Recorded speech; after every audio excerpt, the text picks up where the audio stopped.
અમદાવાદથી બોપલમાં માયકાના વિદ્યાર્થીની હત્યાનો કેસ આરોપી પોલીસ કોન્સ્ટેબલ વિરેન્દ્ર પઢિયરિયાને ખખડાવ્યા હાઈકોર્ટના દ્વાર। આરોપીઓ ટ્રાયલ કોર્ટે આપેલા હુકમને પડકારતી અરજી કરી છે। આરોપીએ પોલીસે સંબંધિત કેસમાં ધરપકડ કરી રજૂ કરતા કોર્ટે રિમાન્ડ મંજૂર કર્યા હતા। કોર્ટે 25 નવેમ્બર સુધીના રિમાન્ડ મંજૂર કર્યા હતા।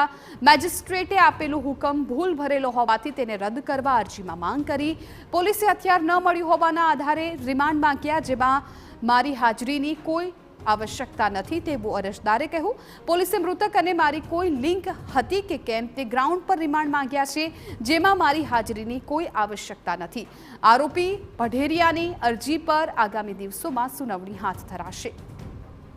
संवाददाता रौनक वर्मा मामले વધુ જાણકારી આપી રહ્યા છે। रौनक जी बिल्कुल कि थोड़ा दिवस अगाऊ जे प्रकारे मायकाना जे आशास्पद विद्यार्थी छे बोपल पासेथी एक नानी अमथी बनावटमां जे तेनी हत्या करवामां आवी हती। समग्र मामले ज्यारे फरार आरोपीनी धरपकड़ करवामां आवी हती त्यारे खुलासो थयो हतो के ते आरोपी बीजું કોઈ નહીં પરંતુ અમદાવાદ પોલીસનો કર્મચારી છે અને તેની ધરપકડ કર્યા બાદ તેને જ્યારે કોર્ટમાં રજૂ કરવામાં આવ્યો હતો ત્યારે જુદા જુદા 10 થી વધુ મુદ્દાઓને આધારે કોર્ટમાં તેના રિમાન્ડની માંગણી કરવામાં આવી હતી। ત્યારે ગ્રામ્ય કોર્ટમાંથી તેના જે 10 દિવસના રિમાન્ડ છે તે મંજૂર કરવામાં આવ્યા હતા અને આ જ રિમાન્ડને હવે જે ગુજરાત હાઈકોર્ટમાં છે તે પડકારવામાં આવ્યા છે।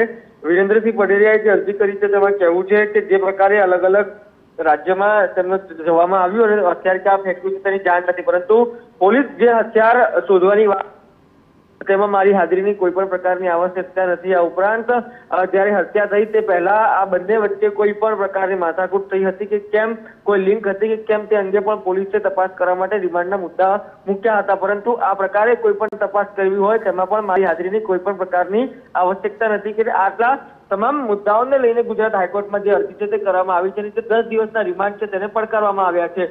આગામી દિવસોમાં ગુજરાત હાઈકોર્ટમાં સુનાવણી હાથ ધરાશે, પરંતુ એક વાત ચોક્કસ છે કે જે 10 દિવસના રિમાન્ડ ગ્રામ્ય કોર્ટ તરફથી મંજૂર કરવામાં આવ્યા હતા તેને આરોપી તરફથી હવે ગુજરાત હાઈકોર્ટમાં પડકારવામાં આવ્યા છે। બિલકુલ રૌનક, આભાર સમગ્ર માહિતી બદલ। તો આરોપીએ હવે હાઈકોર્ટના દ્વાર ખખડાવ્યા છે। આરોપીએ ટ્રાયલ કોર્ટે આપેલા હુકમને હવે હાઈકોર્ટમાં પડકાર્યો। મેજિસ્ટ્રેટે આપેલો હુકમ ભૂલ ભરેલો હોવાથી તેને રદ કરવાની માંગ કરી।